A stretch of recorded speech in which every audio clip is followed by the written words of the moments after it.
Hello, and it's been a long time since the last video I released and recorded, and I honestly forgot how to make videos, but there is a new one right here, right now for you.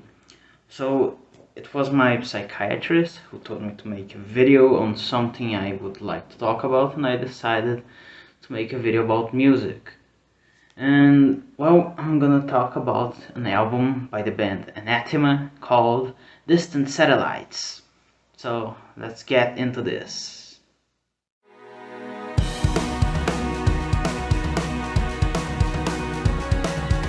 So, I'm getting close to the 300 subscribers mark, and well, eventually I'm gonna get to 300. I'm not there yet, but I will probably.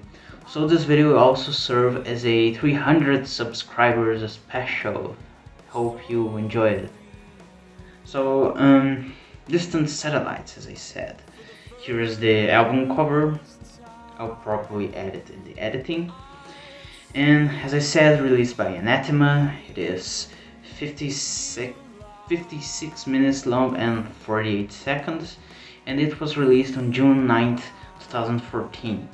The same year as Five Nights at Freddy's and the golden age of YouTube. So this band, Anathema, I made a review on their album Weather Systems some months ago, and well, I never really got into the rest of the music this band made. Only their most recent albums, Falling Deeper Onwards, and I didn't know that this band was actually originally a metal band that made depressive gothic metal. And when I discovered that, I was really interested in this. So I went back, I listened to their other albums, and I decided that if I need to make a video talking about music, which was the proposed theme by her, I'm gonna make about one of my most favorite albums of this band, other than Weather Systems, because I already made the review of that one. So let's talk about Distant Satellites. It has 10 songs. I'm gonna name them. I wrote them down here, so I'm just gonna read their names. The Lost Song Part 1 and Part 2. So the Lost Song is like the main piece out of this album. So we start with it, and it together with the title track are like the best out of this album. Not the rest. I'm not saying that the rest is bad, but this is really what I enjoyed the most. Together with the 8th song, Firefly, which is a instrumental between 2 to 3 minutes long in duration. So the 3rd song is Dusk, followed by Ariel, and well, they are a really good follow-up for the last song. And then the last song, Part 3, is the 5th song in this.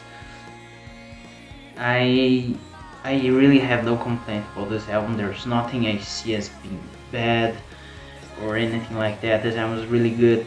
After that, we have as the 6th location their title song of their own band, Anathema, a song with that name. Yeah, they finally released a song with that name, I guess 7 years ago. After that we have You're Not Alone as the 7th song. The 8th song is Firefly, the instrumental I liked a lot. And the 9th song, the title track of the album, Distant Satellites. And we finish off with Take Shelter.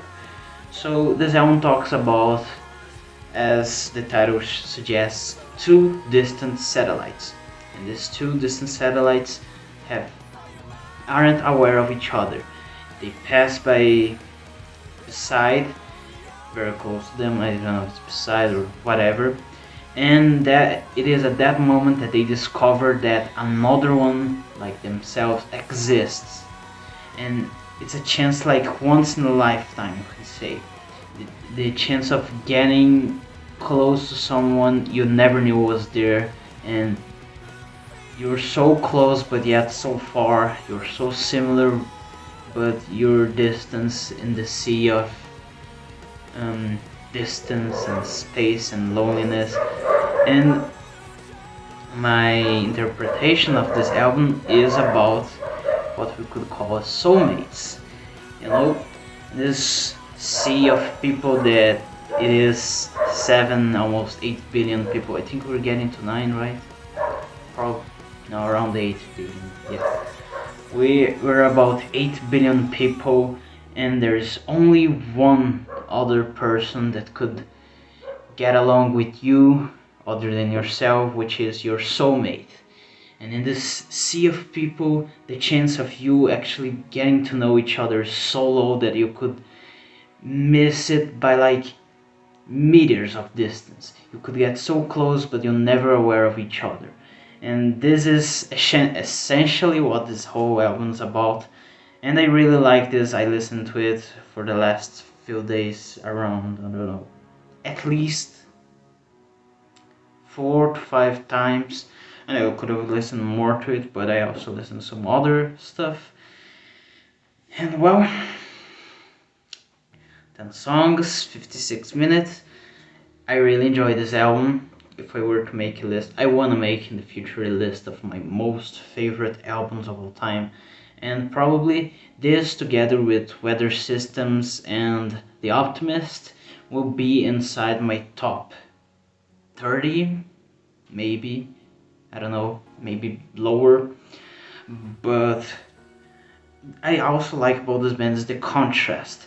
Their newer stuff is very optimistic and hopeful, always seeing the bright side of things, in contrast with their earlier works being that depressing gothic metal.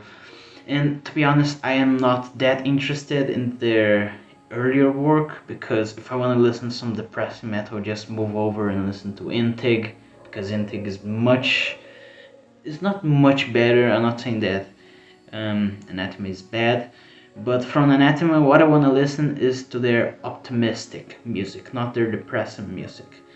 So if I want to listen to something depressing, I'm just listen to Intig, which does a great job at it. So if I had to give this a grade from 1 to 10, it would be 9.5, or just 9. I don't have anything to complain about this. I really enjoy this album, but it could have been better, honestly. There's rare situations where an album is completely a masterpiece without mistakes or errors, and this is one of those cases.